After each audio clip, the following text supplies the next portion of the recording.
ఈ వీడియోలో 9వ తేదీ ఉదయం జరిగినటువంటి మ్యాథ్స్‌లో గణితంలో వచ్చేటటువంటి బిట్లు మాత్రమే చెప్పబడతాయి.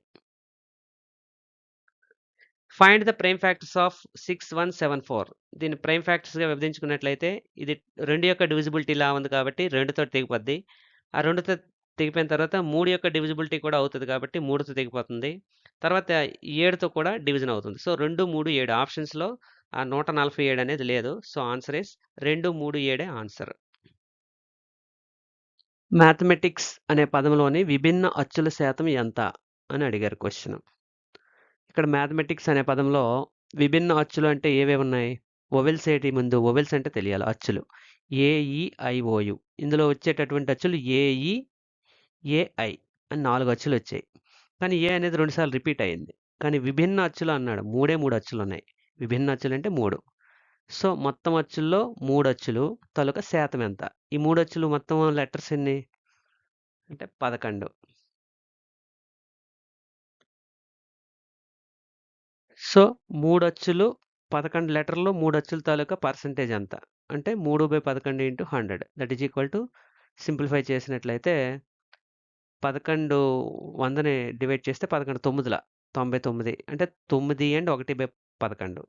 9 అండ్ 1/11ని 3 పెట్టి గుణించామంటే 3 9లు 27. 1/11ని 3 పెట్టి గుణిస్తే 3/11. So answer is 27 and 3/11. కొంత దూరం ప్రయాణం చేయుటకు గంటకు 45 కిలోమీటర్ల వేగంతో ప్రయాణం చేస్తే 3 గంటల 20 నిమిషాలు పట్టింది. అయితే అదే వాహనం 60 కిలోమీటర్ల వేగంతో ప్రయాణం చేస్తే ఎంత సమయం పడుతుంది అని క్వశ్చన్ ఇచ్చారు. 45 కిలోమీటర్ల వేగంతో ప్రయాణం చేయడానికి పట్టే కాలము అంటే 3 గంటల 20 నిమిషాలు అంటే 200 నిమిషాలు పట్టింది. 3 60ల 180 ప్లస్ 20 200 నిమిషాలు. మరి 60 కిలోమీటర్ల వేగంతో ప్రయాణం చేయడానికి పట్టే కాలం ఏటవుతుంది? అంటే తగ్గుతుంది. కాబట్టి 45/60 ఇంటూ 200. సో 45/60 ఇంటూ 200 అంటే 45ని డివిజన్ చేసినట్లయితే 15 చో 15 మూళ్ళ 45, 15 నాలుగుల 60. ఇది ఇన్వర్స్ ప్రపోర్షన్ కాబట్టి 45/60. So 3/4 into 200. దీన్ని సింప్లిఫై చేస్తే 4 50ల 200 కాబట్టి 3 50ల 150 నిమిషాలు. 150 నిమిషాలంటే 2:30 గంటలు. So answer is 2 ½ hours. 12/4 - 8/4/12/2 plus 8/2 విలువ ఎంత అని అడిగారు. ఇక 12/4 - 8/4ని ఎలా రాసుకోవచ్చు అంటే ఇది a/4 - b/4 అనిగా అనుకుంటే అప్పుడు A square plus B square into A square minus B స్క్వేర్గా రాసుకుంటే ఇది వస్తుంది. ఇప్పుడు కింద ఉన్నటువంటిది పైన ఉన్నటువంటిది క్యాన్సిల్ అయిపోతాయి. 12/2 ప్లస్ 8/2 12/2 ప్లస్ 8/2 ఈ రెండు క్యాన్సిల్ అయిపోతే మిగిలింది 12/2 - 8/2 దట్ ఈజ్ ఈక్వల్ టు 12/2 అంటే 144 - 64 దట్ ఈజ్ ఈక్వల్ టు 4లో 4 పోతే 0 14లో 6 పోతే 8. So answer is 80. m-1 is equal to m-1/2 minus m-2/3 అయితే m విలువ ఎంత అని అడిగారు. ఇక్కడ m-1 ఈజ్ ఈక్వల్ టు ఇచ్చింది అలా ఈక్వేషన్ రాసుకోవాలి. ఇక్కడ ఏం చేశానంటే ఈ రెండిటికి ఎల్సిఎం చేశాను. ఎల్సిఎం చేస్తే 6. అందుకోసం ఏం చేసాం కిందన పైన 6 పెట్టి గుణించామనుకోండి కింద 6 ఉంటుంది. పైన 6ని 2తో డివిజన్ చేస్తే 6 కాబట్టి 3. లేదా మీరు ఇక్కడ గమనించినట్లయితే 3తో ఇది పైన ఉంది లవంలో ఇది హారంలో ఉంది. 3 2 జా 6 అంటే ఇది కూడా 2 సరిపోయింది. m-1 m-1 సరిపోయింది. ఇక్కడ 2తో 6ని డివిజన్ చేస్తే 3 2 3 జా సో m-2 ఉంది 3 ఇది. దీన్ని అలా రాసుకున్నాం. ఇప్పుడు ఈ ఈ రెండిట్లో 6 కామన్ ఎల్సిఎం కాబట్టి ఈ 6 ఇటు వచ్చేస్తే 6 ఇంటూ m-1 ఇక్కడ 3 into m-1 that is equal to ఎవతలు ఉండిపోయింది -2 ఆఫ్ m-2 దాన్ని -2తో గుణించినట్లయితే -2 into m -2m minus into minus plus 2 2 జా 4. ఇప్పుడు దీని నుంచి మనం సింప్లిఫికేషన్ చేసినట్లయితే ఇక్కడ 6m - 3m ఇక్కడ 6 తోటి ఈ లోపల గుణిస్తే 6m -3తో లోపల గుణిస్తే -3m. సో 6mలోంచి 3m పోతే 3m. ఇక్కడ 6 into -1 -6 -3 into -1 +3 -6 +3 -3 that is equal to ఇవతల వైపు ఉన్నది అలాగే ఉంది. ఇప్పుడు ఈ -2m ఇటు వస్తే +2m అవుతుంది. 3m + 2m 5m -3 ఇటు వస్తే +3 అవుతుంది. 4 + 3 7. So m is equal to 7/5 answer. A regular polygon having 9 diagonals has an interior angle of అని అడిగారు క్వశ్చన్. రెగ్యులర్ పాలిగన్ అంటే ఇది దాని భుజం ఇవ్వలేదు. ఇక్కడ n అనేది డయాగ్నల్ ఇచ్చాడు. కాబట్టి పాలిగన్ డయాగ్నల్ గాని n డయాగ్నల్స్ ఉన్నట్లయితే నెంబర్ ఆఫ్ డయాగ్నల్స్ ఉంటే అప్పుడు సూత్రం ఏంటంటే n into n-3/2 is equal to 9. అంటే ఉదాహరణకి 2 భుజాలుంటే 2 ఇంటూ 2-3/2 ఈజ్ ఈక్వల్ టు 9 అని. ఇక్కడ డయాగ్నల్స్ ఎన్నొస్తే అన్నేసుకోవాలి. సో n ఏదైతే డయాగ్నల్స్ ఏదుందో అది దేనికి సమానం, ఎన్ని డయాగ్నల్స్ ఉన్నాయని తెలుసుకోవడానికి ఫార్ములా ఇది ఒక పాలిగన్లో. n into n-3/2 is equal to 9. ఎందుకు 9 అంటే ఇక్కడ 9 డయాగ్నల్స్ ఇచ్చాడు కాబట్టి. ఇప్పుడు దీన్ని సింప్లిఫై చేస్తే n into n-3 is equal to 2 9 18. So n² - 3n - 18 is equal to 0 అని రాసుకోవచ్చు. లేదా సింపుల్గా లాజిక్ అర్థం చేసుకుంటే 6లో 3 పోతే 3, 6 3 18 కదా, కాబట్టి n is equal to 6. It is a hexagon అనమాట. ఇది ఒక హెక్సాగన్. ఈ హెక్సాగన్లో ఇంటీరియర్ యాంగిల్ ఎంత అని అడిగాడు. ఇంటీరియర్ యాంగిల్ ఫార్ములా ఏంటి? n-2 ఇంటూ π/n అని అర్థం. అంటే n-2 ఇంటూ 180 డిగ్రీలు n. nకు బదులు ఇప్పుడు హెక్సాగన్ కాబట్టి 6 వేసుకోవాలి. 6 - 2 ఇంటూ 180/6. 6 - 2 అంటే 4/6 ఇంటూ 180.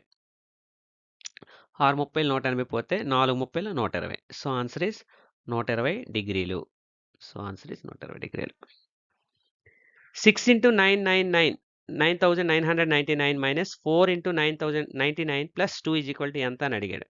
ఇక్కడ 9999ని 6తో గుణించడం కష్టం కాబట్టి దీన్ని 10,000 అని భావించుకొని 6తో గుణించండి. అప్పుడు 6 10 60,000. అందులోంచి 6 టైమ్స్ పెంచాం కాబట్టి 6 తీసేయాలి. 1000లో 6 తీస్తే వచ్చిన వాల్యూ ఒక దగ్గర ఉంచుకోండి. ఇక్కడ బోడోమాస్ సూత్రం వాడాలి. మైనస్ చేసేయకూడదు డైరెక్ట్గా. బోడోమాస్ సూత్రం ప్రకారం ఇది ముందు చేయాలి. తర్వాత ఇది ఈ ఇంటూల ముందు సింప్లిఫై చేయాలి. అలాగే ఇది కూడా 400 మైనస్ 400 మైనస్ 4 చేసినట్లయితే అప్పుడు ఆన్సర్ దానికి వచ్చిన ఆన్సర్కి 2 కలపాలి. ఇప్పుడు 57,000 ఎంత వస్తుంది. In a triangle ABC, D is a point on AC. If BCD is 76, angle DCB is 65, and angle BAD is equal to 3 into angle DBA. Find angle DBC అని అడిగాడు. ఇక్కడ దీన్ని క్లియర్గా ఆలోచించినట్లయితే D అనేది AC మీద ఒక పాయింట్ అన్నాడు. మిడ్ పాయింట్ అని అనలేదు, పాయింట్ అన్నాడు. సో ఇక్కడ యాంగిల్ BDC 76 ఇచ్చాడు. యాంగిల్ DCB ఇక్కడ 65 ఇచ్చాడు. సో ఇది ఒక ట్రయాంగిల్గా మనం భావించుకున్నట్లయితే ఈ కోణం వచ్చేస్తుంది క్లియర్గా. అలాగే ఇక్కడ సరళ కోణం కాబట్టి ఇది 76 ప్లస్ యువతల వైపు ఎంత వస్తుంది, 180లో అని తీసేయాలి. అంటే 104 వస్తుంది. ఇప్పుడు 104 ఇది 104 అని తెలిసిపోయింది. ఇక్కడ కోణం వచ్చేసింది, ఈ కోణం వచ్చేసింది. ఇంకొకటి ఏది ఇచ్చాడు, 65 ఇచ్చాడు. ఇక్కడ ఇది 65. అలాగే ఇప్పుడు టోటల్గా చూసుకున్నట్లయితే angle BAD is equal to 3 times of DBA అన్నాడు. ఇక్కడ DBA అనేది x అని తీసుకున్నట్లయితే యాంగిల్ BAD అవుతుంది 3 ఇంటూ x అవుతుంది. ఇప్పుడు దీన్ని సింప్లిఫై చేసుకున్నట్లయితే ఆన్సర్ మనకి వచ్చేస్తుంది. Angle DBC is equals to 39 degrees వస్తుంది. ఎలాగంటే angle BDC plus angle DCB plus angle DBC is equal to 180 degrees కాబట్టి 76 plus 65 plus angle DBC is equal to 180 అవుతుంది. So angle DBC is equal to 18 degrees. So angle DBC is equals to angle DBC plus 141 is equal to 180 degrees. That implies 39 degrees. Angle DBC వచ్చేస్తుంది. ఇప్పుడు మనకు కావాల్సింది అదే కదా value. Transversal of a parallel line making 8 angles. ఇది 8 angles వస్తుంది. ఏవైనా 2 angles A and B అయితే A plus B is equal to 176 అయితే ఫైండ్ ద యాంగిల్ అన్నాడు. ఇక్కడ ఏబిలో A ప్లస్ B కలిపితే 176 రావాలంటే అది ఖచ్చితంగా ఈ పక్క కోణాలు కలిపితే 176 వస్తుందా, ఏ కలిపితే వస్తుంది అని ఆలోచించుకున్నట్లయితే ఖచ్చితంగా ఎప్పుడు కూడా ఈ ట్రాన్స్వర్స్లో ఈ రెండు కోణాలు సమానం. అలాగే ఈ క్రాస్లో ఉండేటటువంటి ఈ క్రాస్ కోణాలు సమానం. ఇక్కడ చూడండి 88, ఇది తప్పడినట్టు ఉంది. ఇది 88, 92, 92. యాక్చువల్గా ఇది సమానంగా ఉండాలి. ఈ 92 ఇటు రావాలి. ప్రింటింగ్ మిస్టేక్ ఇది. అలా సమానంగా వచ్చినట్లయితే అప్పుడు angle A equal to angle B అయిపోతుంది. 2 times of angle A equal to 176 అవుతుంది. Then angle A equal to 88 అవుతుంది. సో ఇది దాని ఆన్సరు. దీన్ని కొద్దిగా కూర్చొని జాగ్రత్తగా చేయాలి. ఇక్కడ ప్రింటింగ్ మిస్టేక్ ఉంది. Next A is equal to 3 power -3 power 3 and B is equal to 3 power 3 3 power -3. Then find A by B minus B by A. ఇది చూడడానికి పెద్ద లెక్కలాగా ఉంది కానీ చాలా సింపుల్. ఏ ప్లస్ బి ఈ రెండు కలిపితే క్లియర్గా అబ్జర్వ్ చేస్తే ఇది పోతుంది. ఇది పోతుంది. అంటే A plus B is equal to 0. మనం దీన్ని సాల్వ్ చేసినట్లయితే A by B minus B by ఏని ఎల్సిఎం కట్టుకున్నట్లయితే A square minus B square by AB అని అవుతుంది. మధ్యలో ఒక స్టెప్ నేను వేయలేదు, డైరెక్ట్గా వేస్తాను. A square minus B square by AB అవుతుంది. A square minus B square is nothing but A plus B into A minus B. So ఇక్కడ A plus B into something అని ఉంది. సో ఏ ప్లస్ బి 0 వచ్చింది కాబట్టి 0 into something that is 0. So answer is 0. ఒక అర్ధవృత్త పరిధి 36 సెంటీమీటర్లు అయితే దాని వైశాల్యం ఎంత? If the perimeter of a semi circle is 36 centimetres, what is its area? ఇక్కడ ఆర్ అనేది ఈ diameter R plus R 2r plus ఈ టోటల్ 2r. టోటల్ 2r ఏంటంటే వృత్త పరిధి 2πr. అందులో సగం కాబట్టి 2πrలో సగం πr. సో ఈ πr ప్లస్ 2r కలిపితే అది 36 సెంటీమీటర్స్ అని వాడిచ్చాడు. ఇప్పుడు మనం ఏరియాని కనుక్కోవాలి. ఎలా కనుక్కుంటామంటే ఇప్పుడు ఏం చేయాలంటే ఇచ్చిన దాంట్లో πr ప్లస్ 2r ఈ రెండిట్లో r కామన్ తీసుకున్నట్లయితే r ఇంటూ π ప్లస్ 2. ఇక్కడ π అంటే 22/7 అని వేసుకున్నట్లయితే r into 22/7 plus 2 is equals to 36. ఇప్పుడు దీని నుంచి సింప్లిఫై చేసుకున్నట్లయితే 22 ప్లస్ 14/7 అంటే 36/7 ఈజ్ ఈక్వల్ టు 36. ఈ 36/7 అవతల వైపు పంపించినట్లయితే r is equal to 36 into 7/36. 36 పోతే 7 సెంటీమీటర్స్ r వచ్చేసింది. ఇప్పుడు ఏరియా కనుక్కున్నట్లయితే ఫుల్ సర్కిల్ అయితే πr², హాఫ్ సర్కిల్ కాబట్టి 1/2 ఇంటూ πr². సో 1/2 ఇంటూ π అంటే 22/7 ఇంటూ r² అంటే 7 ఇంటూ 7. ఇది సింప్లిఫై చేసినట్లయితే 11/7 అనేది ఆన్సర్. ఒక ఘనం పొడవు 10% పెంచితే దాని ఘన పరిమాణంలో పెరుగుదల శాతం ఎంత అని ఇచ్చాడు. ఘనము అంటే అన్ని సైడ్స్ ఏ అని అర్థం, అంటే ఒకటే పొడవు ఉంటుంది కాబట్టి దాని ఘన పరిమాణం a³ అవుతుంది. ఇప్పుడు దాని అంచు పొడవు 10% పెరిగింది. 10% అంటే ఏలో 10% అంటే a/10. a plus a/10 that is equal to 11a/10 అవుతుంది. అంటే ఎందుకంటే ఏ కామన్ తీసుకున్నట్లయితే 1 plus 1/10 that is equal to 11/10. So 11a/10 whole cube దాని కొత్త ఘన పరిమాణం. ఇప్పుడు పెరుగుదల శాతం అడిగాడు. ఈ కొత్త ఘన పరిమాణంలో పాత ఘన పరిమాణం తీసియాలి. తీసిస్తే వచ్చిన దానికి పర్సంటేజ్ కట్టాలి. అప్పుడు ఆ వచ్చిన ఆన్సర్కి పర్సంటేజ్ కట్టినట్టయితే 33.1% అనేది వస్తుంది. ఇక్కడ తీసివేత చేయడానికి a³ కామన్ తీస్తే 11³/10³ -1 అని వస్తుంది. 11³ - 10³ అంటే 11³ అనేటప్పటికి 11 × 11 × 11 అది ఈజీగా గుణించవచ్చు. 11 11 121. 121ని 121 × 11 చేసినట్లయితే 1331 వస్తుంది. ఆ 1331లో ఈ 10³ 1000 తీస్తే 331/1000 అని వస్తుంది. ఇప్పుడు పర్సంటేజ్ కావాలి కాబట్టి కొత్త తేడా బై అసలుదే ఇంటూ 100 అవి సింప్లిఫై చేసుకున్నట్లయితే 33.1% అనేది ఆన్సర్ వస్తుంది. ఇలా ఇచ్చాడు. ఇక్కడ ఇచ్చిన దాంట్లో ఆప్షన్స్లో ఇక్కడ ఈకి బదులు సి ఇచ్చేసాడు. ఇది యాడ్ స్కోర్ కలిసే అవకాశం ఉంది క్వశ్చన్. దీనికి x² - 1 అయితే కింది వాటిలో ఏది నిజమో అన్నాడు. x² - 1 అనేది కారణాంకం అయితే ఇక్కడ x² - 1 కారణాంకం అయితే x - 1 x+1 రెండు కూడా కారణాంకం అవుతాయి కాబట్టి x - 1 అన్నప్పుడు x = 1 సబ్స్టిట్యూట్ చేసుకుంటే ఒక ఈక్వేషన్ వస్తుంది. x = -1 సబ్స్టిట్యూట్ చేస్తే ఒక ఈక్వేషన్ వస్తుంది. ఆ రెండు ఈక్వేషన్ని సాల్వ్ చేసిన తర్వాత అందులో ఏది సరిపోయిందో చూసుకొని అది టిక్ పెట్టడమే. తప్పితే ఇక్కడ 2 సీలే ఇచ్చాడు కాబట్టి ఆ క్వశ్చన్లో సి అని ఉంది, ప్రింటింగ్ మిస్టేక్ కాబట్టి యాడ్ స్కోర్ ఇది వస్తుంది. అంకమధ్యమం 12 ఇచ్చాడు, బాహుళకం 15 ఇచ్చాడు. అయితే మధ్యగతం ఎంత? దీనికి బాహుళకానికి సూత్రం ఏంటంటే బాహుళకం ఈజ్ ఈక్వల్ టు 3 మధ్యగతము మైనస్ 2 అంకమధ్యమం. సో ఇక్కడ బాహుళకం మన సూత్రం తెలిస్తే దాన్ని బట్టి దీన్ని ఫార్ములా చేసుకున్నట్లయితే 3 మధ్యగతము ఈజ్ ఈక్వల్ టు 2 అంకమధ్యమము ప్లస్ బాహుళకంగా మార్చుకోవచ్చు. ఇప్పుడు ఇందులో ఈ వాల్యూస్ని సబ్స్టిట్యూట్ చేసినట్లయితే 3 మధ్యగతం is equal to 24 plus 15 that is equal to 39. So 39 by ఈ 3 ఇటు వస్తే బై అవుతుంది. 39 by 3 that is equal to 13. So answer is 13. 64, 128, 144, 32ల హెచ్సిఎఫ్ ఎంత, గసాబా ఎంత అని అడిగాడు. ఇక్కడ దీన్ని సింపుల్ డివిజన్ మెథడ్ చేయొచ్చు, ప్రైమ్ ఫ్యాక్టర్ మెథడ్ చేయొచ్చు. వీటన్నిటికంటే ఈజియెస్ట్ మెథడ్ ఏంటంటే ఇందులో పెద్ద సంఖ్యలు, పెద్ద 2 సంఖ్యలని ఒక దాంట్లోంచి ఒకటి తీసేయండి. లేదా ఆ తీసిన తేడాలని చూసుకున్నట్లయితే అందులో ఏదైతే మూడిటిని డివిజన్ చేస్తుందో అదే ఆన్సర్ అవుతది. అందులో అన్నిటికంటే తక్కువ భేదం ఏదుంటే అది. ఇక్కడ 64లో 32 తీస్తే 32, 128లో 64 తీస్తే 64, 144లో 128 తీస్తే 16.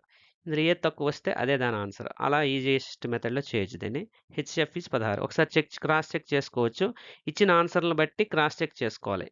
ఇందులో ఏది వీటన్నిటితోటి డివిజన్ అవుతుందా లేదా ఒకసారి చెక్ చేసుకొని ఆన్సర్ టిక్ పెట్టాల్సి ఉంటది. ఇక్కడ ఆన్సర్ అయితే 16. ఒక వస్తువును 2114 రూపాయలకి అమ్మితే వచ్చే లాభము అదే వస్తువును 1860 రూపాయలకి అమ్మితే నష్ట శాతం నాకు సమానమైతే ఆ వస్తువు ధర ఎంత అని అడిగాడు. ఇక్కడ క్లియర్‌గా ఇచ్చిన ఆప్షన్స్ బట్టి మనం వెళ్ళిపోయినట్లయితే ఆప్షన్స్‌లో 2000 ఉంది. 2000కి ఎగ్జాక్ట్ 140 రూపాయలు కలిపితే 2140. అదే 2000లో 140 తీసివేస్తే 1860 రూపాయలు. సో అంటే 2 సమానం. కాబట్టి మధ్యలో వాల్యూ 2000. కాబట్టి అదే ఆన్సర్ అని మనం గెస్ చేసి ఆన్సర్ పెట్టివచ్చు. లేదు ప్రొసీజర్ ప్రకారం అయితే ఇక్కడ లాభం తీసుకోవాలి. 2140 మైనస్ సిపి. 1860కి అమ్మితే వచ్చే నష్టము సిపి మైనస్ 1860. ఇప్పుడు ఈ 2 సమానం అన్నాడు కాబట్టి ఆ 2 ఈక్వల్ చేయాలి. ఆ 2 ఈక్వల్ చేస్తే సిపి వాల్యూ వచ్చేస్తుంది. That is 2000. 4000 by 2 that is equal 2000.